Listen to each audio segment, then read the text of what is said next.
The message arrived at 3 in the morning. Station time. Ambassador Minji Park woke to the sound of her communication device buzzing on the nightstand. She reached for it, her mind still heavy with sleep. When she saw the sender, her eyes went wide. The Galactic Council wanted to see her, immediately. Minji dressed quickly in her formal diplomatic robes. She had been Earth's representative to the Council for 5 years now. 5 long years of trying to make the older alien species take humanity seriously. Most of them still saw humans as children playing at civilization. She called Captain Daeho Kim as she left her quarters. Daeho was Earth's military attaché, a veteran soldier with scars on his face and ice in his eyes. He answered on the first ring. His voice was alert despite the hour. "Something is wrong," Daeho said before Minji could speak. "I am coming with you." "How did you know they called me?" Minji asked. "I did not, but I know what an emergency summons at 3 in the morning means. It is never good news." They met outside the council chambers 15 minutes later. The massive doors stood open, which was unusual. Inside, the amphitheater was filled with representatives from all 47 council species. The air felt heavy with tension. Minji and Daeho walked to the human delegation seats at the bottom of the chamber. Every alien eye watched them descend. High Arbiter Velcris sat on the central platform.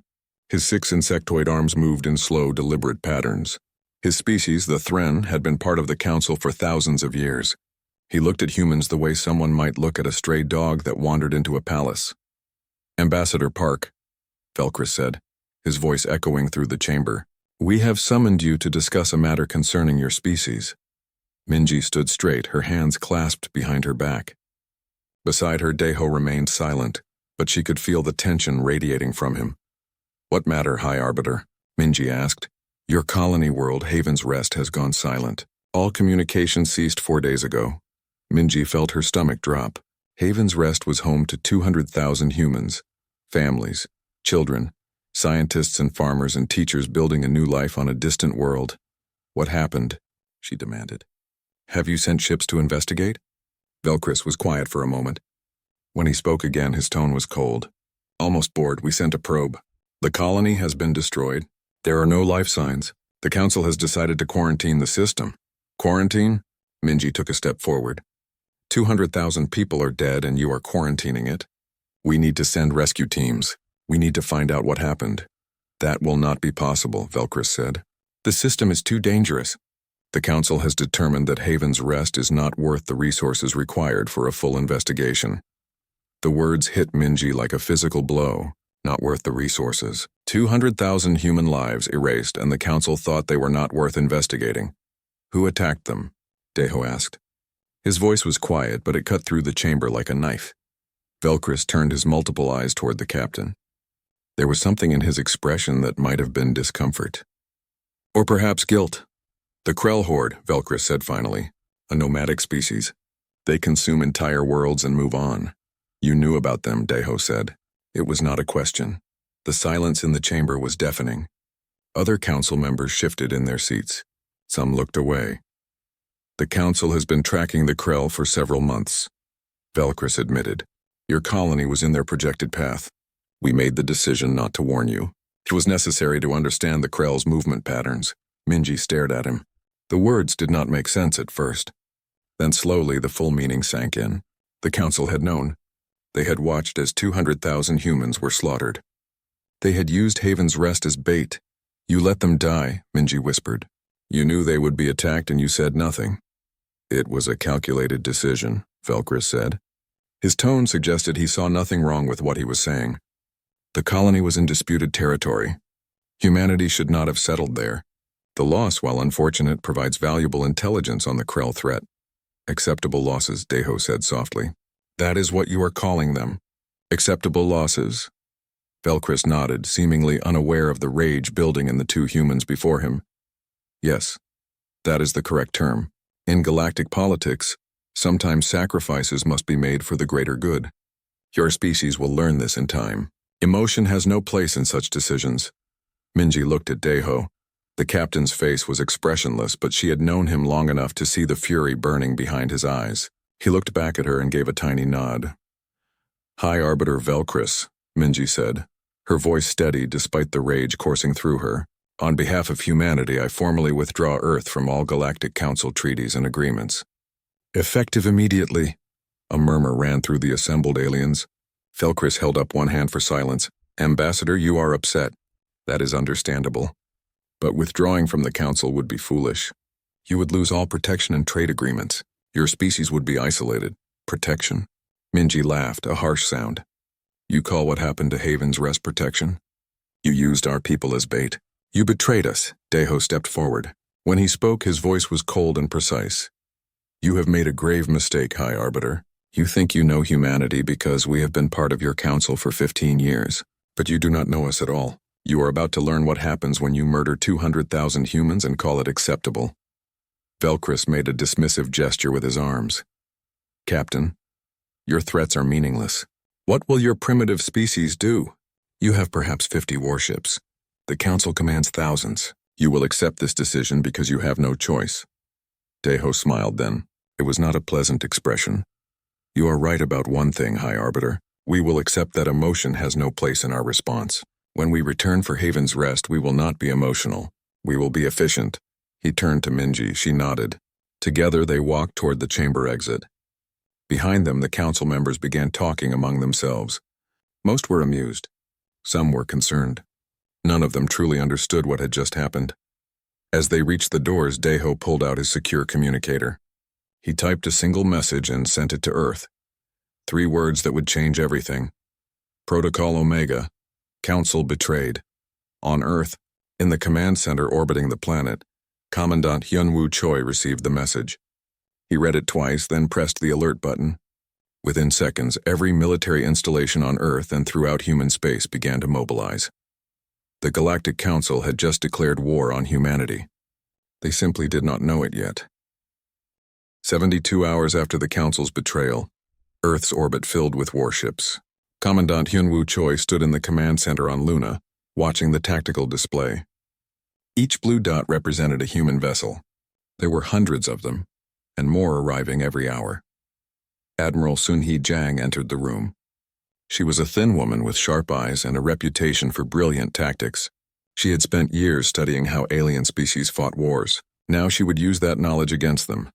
Status report, Hyunwoo said without looking away from the display. Third Fleet is ready. 47 warships fully armed and supplied. We can depart within 6 hours, Sun-hee replied. The Council is monitoring our movements. They do not believe we will actually attack. Good. Let them be comfortable in their ignorance. Hyunwoo turned to face her. What about Ghost Company?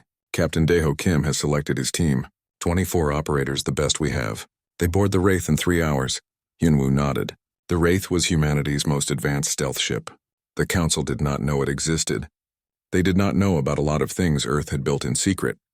In a secure facility beneath the lunar surface, Dr. Woo-Jin Lee was preparing for a demonstration. Government officials and military commanders filled the observation room. Through the thick windows, they could see a test chamber pointing toward empty space. Woo-Jin was a small man with messy hair and tired eyes. He had not slept properly in days, but his voice was steady as he addressed the room. Ladies and gentlemen, what you are about to see is the result of the Prometheus project. For 10 years, we have developed weapons technologies that the Council banned. Technologies they deemed too dangerous for civilized species. He smiled grimly. They were right to fear them. He pressed a button. In the distance, a small asteroid tumbled through space. It was about 200 meters across, made of solid iron and rock. This is the Mjolnir Kinetic Bombardment System, Woo-Jin explained. We accelerate a tungsten rod to 30% the speed of light and release it.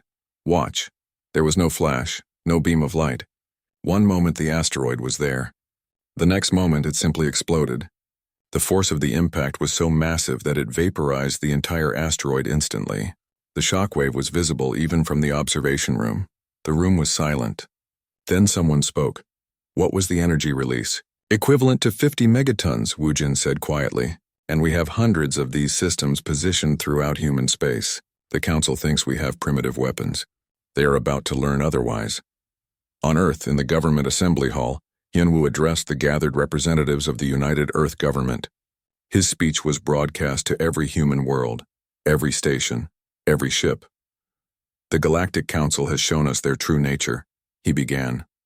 They count our lives in spreadsheets. They measure morality and profit and convenience. They used our people as bait and called it strategy. They think we will accept this because we are young, because we are small, because we are weak. He paused, letting the words sink in. They are wrong. Haven's Rest will not fall unavenged. Every human who died there will be remembered. Every family destroyed will be honored. And the galaxy will learn a simple truth. You do not murder humans and walk away.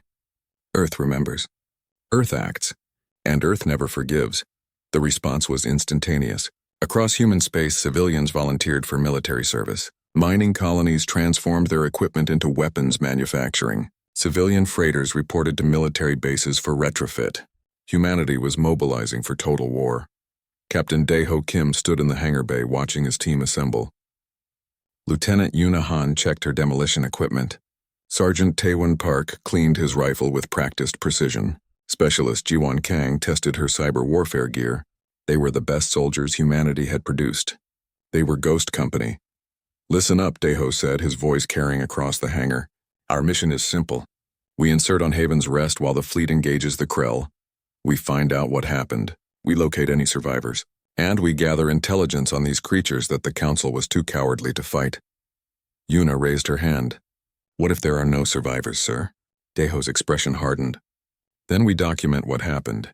We make sure the galaxy knows exactly what the Council allowed. We give those people the justice of truth. Across the galaxy, Council intelligence networks reported humanity's mobilization with growing alarm. Species that had dismissed humans as primitive now watched with concern as Earth deployed military assets no one knew existed. On Nexus Prime Station, High Arbiter Velcris received the reports. He called an emergency council session. The humans are gathering their fleet, he announced. Intelligence suggests they plan to attack the Haven's Rest system. This is foolishness. We have positioned a quarantine fleet there.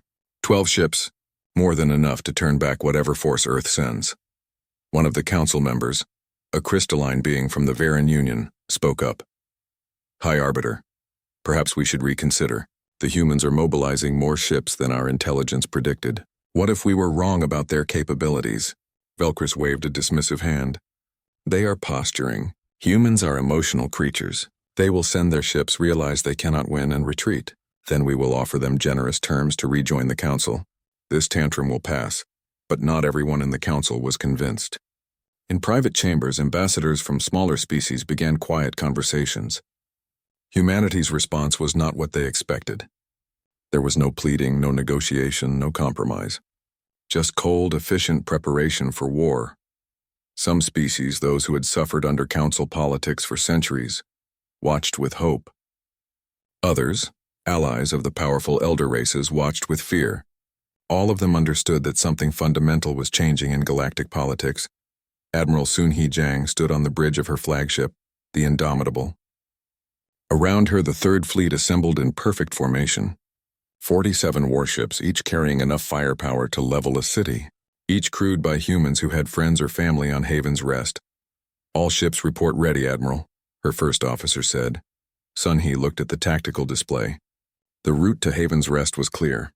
The Council's quarantine fleet waited at the system's edge, confident in their superiority. The Krell Horde's bioships circled the dead colony world like vultures. Helm, prepare for jump, she ordered. All ships, this is Admiral Jang. We are going to Haven's Rest. We are going to punish the creatures that murdered our people, and we are going through anyone foolish enough to stand in our way. She paused, then added something that would be remembered forever. The Council thinks in decades. They debate and discuss and delay. We think in hours. We decide, we act, we win. That is why they will fail and we will succeed. All ships jump on my mark. The fleet entered hyperspace. Behind them on Earth, millions watched the departure. Children asked their parents what was happening. The parents struggled to explain. How do you explain to a child that sometimes monsters are real? How do you explain that sometimes the only way to stop monsters is to become something they fear more? Humanity was about to teach the galaxy a lesson that would echo for centuries. They were about to show what happens when you awaken Earth's rage. The stars themselves would shake, and the Galactic Council would learn the meaning of terror. The Third Fleet dropped out of hyperspace at the edge of the Haven's Rest system. Admiral Sun-Hee Jang stood on the bridge of the Indomitable, staring at the tactical display. 12 council ships waited in a defensive formation. Behind them, orbiting the dead colony world, were hundreds of massive organic vessels. The Krell Horde. Incoming transmission from the council fleet, her communications officer reported. Put it through, son, he ordered. A face appeared on the main screen. Commander Tarvek, leader of the council's quarantine fleet. He was a tall, thin alien with 4 eyes and scales that shimmered purple. Human ships, you are ordered to withdraw immediately. This system is under council quarantine. Any vessel that proceeds will be considered hostile and destroyed. Sunhee did not respond. She simply nodded to her weapons officer. The human fleet did not slow down. They accelerated. Admiral, they are powering weapons, the tactical officer said. All ships, fire at will, Sunhee said calmly. The Battle of Haven's Gate began with a sound like thunder. Human railguns fired from extreme range, far beyond what council weapons could reach. Tungsten rounds, each one traveling at 30% the speed of light, crossed the distance in seconds. The first council ship never had time to fire. The kinetic round punched through its shields as if they were paper. The ship simply came apart, torn into pieces by the massive energy transfer. Commander Tarvek watched in horror as 3 more of his ships died in the first volley. He tried to return fire, but his energy weapons could not reach the human fleet. The humans were fighting from a distance the council had never considered possible. Retreat. All ships fall back to secondary positions, Tarvek ordered, but it was too late. Human electronic warfare systems had already infiltrated the council ships' computers. Their targeting systems went blind. Their communications broke down. Their engines stuttered and failed.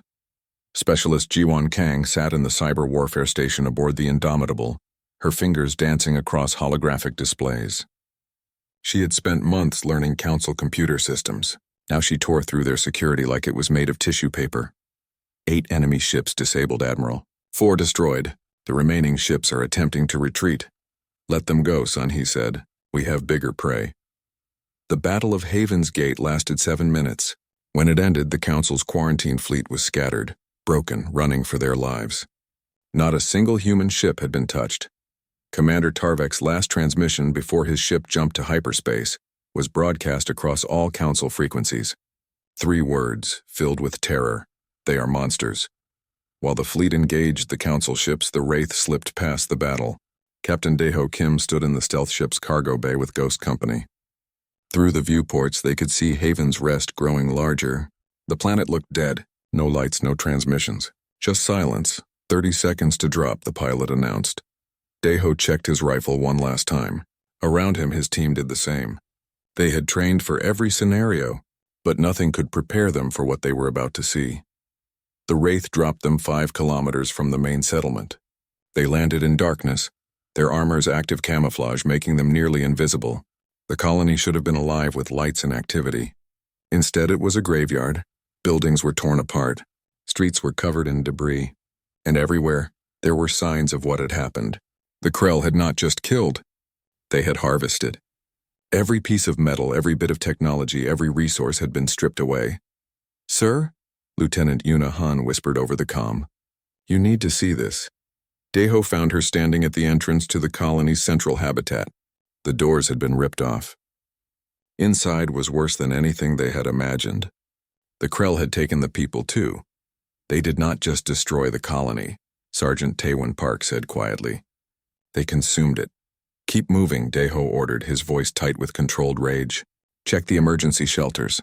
There might be survivors. They searched for hours. Every building told the same story. The Krell had come like locusts, taking everything. But then, deep beneath the main settlement, they found something. An emergency bunker. The door was sealed from the inside. Yuna, open it, Daeho said. The lieutenant set her charges carefully. The explosion was small, controlled. The door fell inward. Inside in the darkness, something moved. Do not shoot. A voice called out. We are human! 47 people emerged from the bunker. Men, women, children. They were thin, terrified, but alive. They had hidden when the Krell came. They had listened as their world died above them. A young girl, no more than 8 years old, looked up at Daeho. Her name was Yuri Song. Are you from Earth? She asked. Yes, Daeho said, kneeling down to her level. We came for you, the others, she whispered. My parents? My friends? Deho could not answer. He just shook his head. The girl started crying. So did many of the other survivors. They had hoped, prayed that somehow others had made it. But there were only 47. Out of 200,000, get them to the Wraith, Deho ordered. And document everything. I want every sensor recording. The galaxy needs to see what the Council allowed to happen here. Above the planet, Admiral Sun-Hee Jang faced a new enemy. The Krell Horde had noticed the human fleet. Swarm Mother Grix, leader of the Horde, looked at the human ships with curiosity. She had destroyed 200,000 humans easily. Surely 47 ships were no threat. She sent 300 bioships to attack. They moved in a massive swarm, organic vessels that pulsed with alien life. The Krell had conquered hundreds of worlds with these tactics. Overwhelming numbers. Endless hunger. Enemy ships approaching, weapons ready, the tactical officer reported. Sun-Hee studied the formation. The Krell were used to fighting ships that had to get close to do damage. They had never fought an enemy that could kill from extreme range. All ships spread formation. Fire control, I want a wall of steel between us and them. The human fleet opened fire. Point defense systems created a literal wall of projectiles. Railguns picked off larger targets with surgical precision. Missiles streaked through space, each one carrying a fusion warhead. The Krell swarm hit that wall and simply disintegrated. Bioships exploded by the dozen. The organic armor that had protected them from energy weapons meant nothing against kinetic impacts and nuclear fire. Swarm Mother Grix watched in disbelief as her fleet died. In 30 minutes, she lost 200 ships. The humans lost nothing. Not a single vessel. Not even a scratch on their hulls. Retreat, she ordered. Fall back to the main fleet. But Admiral Sun-Hee Jang had no intention of letting them retreat. She had come here for one reason. Justice, complete and absolute, pursue, she ordered coldly. Weapons free. No survivors. The human fleet chased the Krell across the system. Every bioship that tried to run was hunted down and destroyed. Swarm Mother Grix committed her reserves 500 more vessels. It made no difference. The humans killed them all. When Grix tried to flee the system with her command ship, Sun-Hee activated the Mjolnir system. 30 tungsten rods fell from orbit like the hammer of an angry god. Each one hit a Krell vessel. The explosions lit up the darkness of space. The Krell Horde, which had ravaged dozens of worlds, was wiped out in a single day. Not a single bioship escaped. Humanity had shown the galaxy what extinction looked like when delivered with cold, efficient precision. When the battle ended, Admiral Jang sent a message across all Council frequencies. Haven's Rest is avenged. The Krell Horde is extinct. This is what happens when you threaten humanity. This is what happens when you call our people acceptable losses. We do not forgive. We do not forget. And we never stop until justice is done. In the Council chambers on Nexus Prime, High Arbiter Velcris watched the recordings. He watched Commander Tarvek's fleet destroyed in minutes. He watched the Krell Horde annihilated. He watched as humanity demonstrated a level of military power the galaxy had never seen. For the first time in his long life, Velcris felt fear. 2 weeks after the Battle of Haven's Rest, the galaxy was in chaos. Ambassador Minji Park returned to Nexus Prime Station, but not as a supplicant. She came with Captain Daeho Kim and the 47 survivors. She came to show the Council what they had allowed. The Council chambers were packed. Every species wanted to see what would happen. High Arbiter Velcris sat on his platform, but his confidence was gone. He had watched the recordings. He knew what humanity was capable of now. Ambassador Park, Velcris began, his voice carefully controlled. The Council acknowledges that recent events have been unfortunate. Perhaps we can discuss terms for Earth to rejoin the Council under revised agreements. Minji did not respond immediately. Instead, she gestured to the survivors. They walked forward one by one. Each one bore the scars of what they had endured. Young Yuri Song stood at the front. High Arbiter, Minji said quietly. These are the survivors of Haven's Rest. 47 people out of 200,000. They have something to ask you. Yuri looked up at the massive insectoid alien. Her voice was small but clear. Why did you not save us? Why did you let the monsters come? The silence in the chamber was absolute. Velcris looked at the child. He opened his mouth to speak, but no words came. What could he say? That her family, her friends, her entire world had been sacrificed for intelligence gathering? That the Council had deemed them acceptable losses? The child's question hung in the air unanswered. It was more damning than any accusation Minji could have made. High Arbiter, Minji continued. Earth is not returning to the Council. We are forming something new. The Terran Compact, a federation based on one simple principle. No member will be abandoned. No member will be called acceptable losses. Every life matters. You cannot simply create a rival to the Council, Velcris protested. Such action violates dozens of treaties and agreements. Treaties we no longer recognize, Minji said coldly. Agreements made with an organization that betrayed us. The Compact is open to any species that seeks true protection.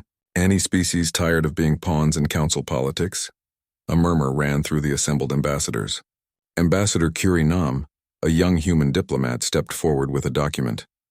This is the Terran Compact Charter, she announced. Equal representation for all members. Democratic decision-making. Mutual defense agreements. Protection for all species regardless of size or power. Before Velcris could respond, something unexpected happened. Speaker Tillith of the Varan Union stood up. The Varan were a mid-sized species, neither powerful nor weak. They had been part of the Council for 3,000 years. High Arbiter, Speaker Tillith said. I must speak. This is not the time, Velcris said quickly. It is precisely the time, Tillith replied. Her crystalline form glowed brighter with emotion.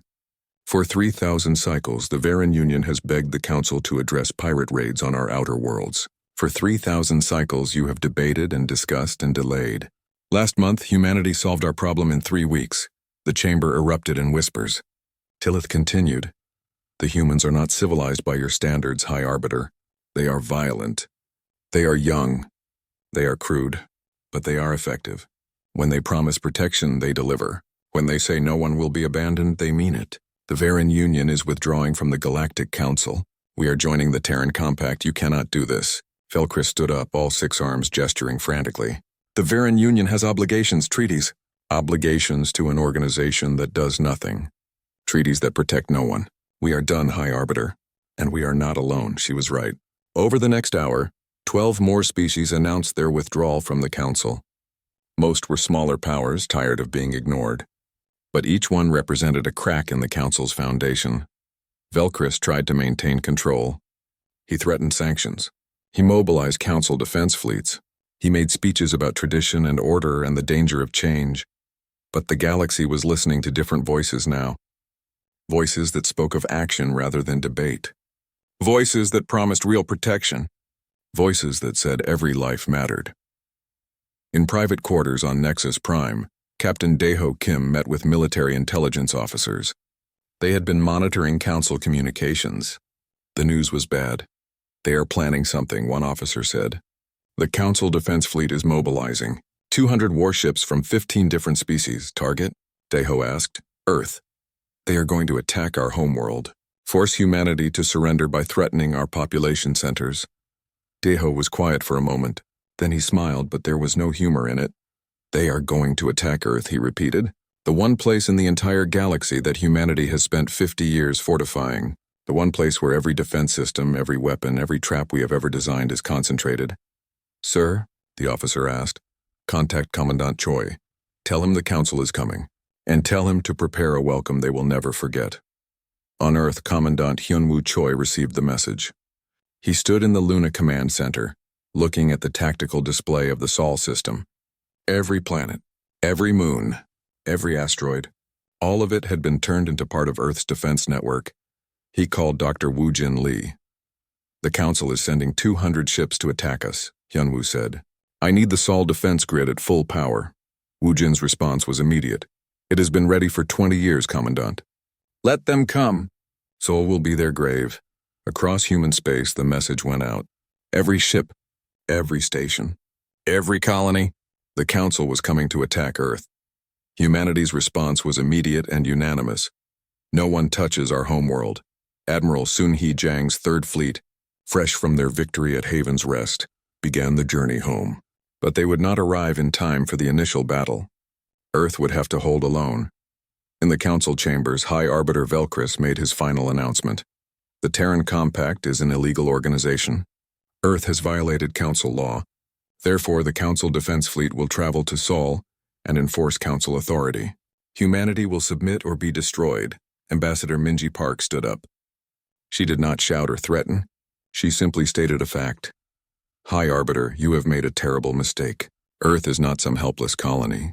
We are humanity's cradle, our fortress, our heart. You are about to learn what happens when you threaten a species' homeworld. You are about to discover that humans do not just defend our home. We turn it into a weapon. She walked toward the exit. Captain Kim and the survivors followed. Before she left, she turned back one last time. When your fleet arrives at Seoul, High Arbiter, remember this. You chose this. You declared war on humanity when you abandoned Haven's Rest. You escalated when you sent ships to attack our homeworld. What happens next is on you. The Council Defense Fleet departed 3 days later. 200 warships from 15 species. It was the largest military force the Council had assembled in centuries. They were confident in their numbers, their experience, their superior technology. They did not know that humanity had turned their entire solar system into a fortress. They did not know that every approach vector had been studied, mined, and covered by weapons. They did not know that Earth had been preparing for this day since humans first reached the stars. They were about to learn, and the lesson would be written in fire and blood across the void. The Council Defense Fleet dropped out of hyperspace at the edge of the Sol system. Fleet Admiral Keitel stood on the bridge of his flagship, looking at the tactical display. Earth was there, a blue jewel in the darkness. 200 warships surrounded his command vessel, the largest fleet the Council had sent to battle in 500 years. Open a channel to Earth, Keitel ordered. The communication was answered immediately. Commandant Hyunwoo Choi appeared on the screen. He was sitting calmly in the Luna Command Center, as if 200 enemy warships had not just arrived in his system. This is Fleet Admiral Keitel of the Galactic Council Defense Fleet. Earth has violated Council law by forming an illegal organization. You are ordered to disband the Terran Compact and surrender your military forces. You have 1 hour to comply. Hyunwoo looked at the Admiral for a long moment. Then he smiled. No, that was all. Just one word. The channel closed. Keitel was stunned. He had expected negotiation, perhaps defiance, but not this casual dismissal. He turned to his tactical officer. Begin the advance. Show them we are serious. The Council fleet moved toward Earth. They passed Neptune's orbit without incident. Then Jupiter. Still nothing. Keitel began to relax. Perhaps the humans were not as prepared as they claimed. Then his sensors officer spoke.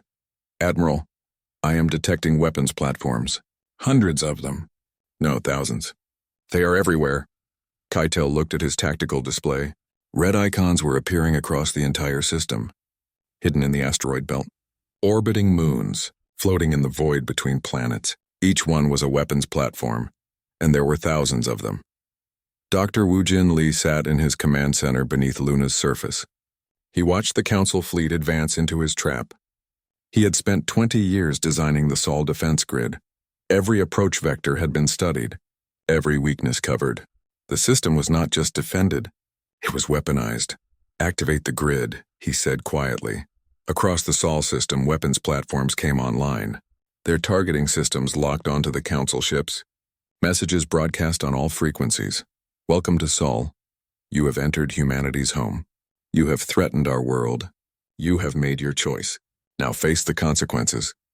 The first wave hit the Council fleet as they reached the asteroid belt. Captain Daeho Kim commanded a squadron of frigates hidden among the rocks. They had been waiting there for days, perfectly camouflaged. All ships fire, Daeho ordered. Railgun fire erupted from what the Council had thought was empty space. At point-blank range, there was no time to dodge. 10 Council battlecruisers simply exploded, torn apart by kinetic impacts. Ambush, Keitel shouted. All ships combat formation. Return fire! But before the Council ships could respond, the weapons platforms opened fire. Thousands of missiles streaked through space. Point defense lasers created walls of light. The Council fleet found itself fighting in every direction at once. This was not a battle.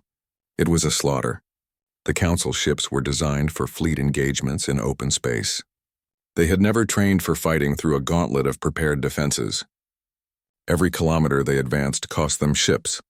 Keitel tried to organize a retreat, but human frigates had mined the escape routes. Council ships that tried to flee ran into walls of explosives. Those that pushed forward faced the weapons platforms. There was no safe direction. By the time the Council fleet reached Mars orbit, they had lost 50 ships. Keitel still had 150 vessels. He still had numerical superiority. He made a desperate decision. All ships maximum acceleration. We push through to Earth. Once we reach orbital bombardment range, they will have to surrender. The Council fleet burned toward Earth at full speed. More ships died to the weapons platforms. More fell to hidden human vessels. But Keitel pushed forward. Finally, they reached Earth orbit. 100 ships remained. Keitel opened a channel to Earth. Commandant Choi, surrender now or we will begin bombardment of your cities. We have enough firepower to destroy every population center on your planet. Yinwu appeared on screen. He was still calm, still smiling. Admiral, you made it through our outer defenses. Congratulations. But you seem to have forgotten something important. This is our homeworld. Every human being on this planet would rather die than submit to you. And Earth itself is defended by more weapons than you can imagine. He gestured and the tactical display changed. Around Earth, more red icons appeared. Thousands of them. Orbital fortresses. Weapons satellites. Defense platforms.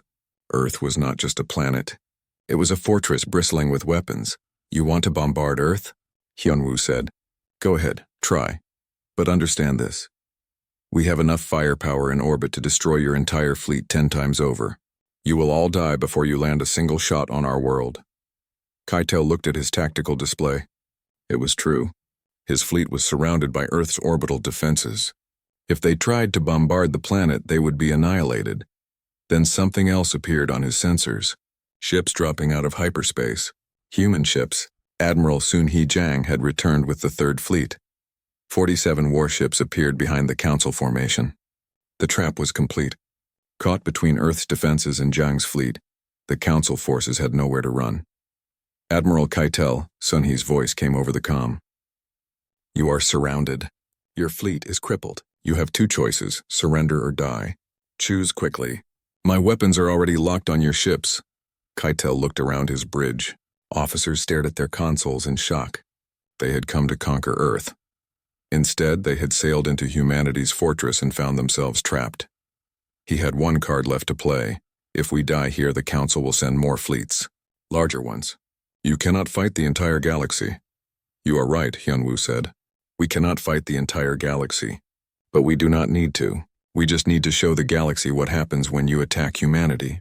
Your fleet was the Council's finest. 200 warships from 15 species. And we destroyed you in our home system, without losing a single vessel. What do you think the rest of the galaxy will learn from that?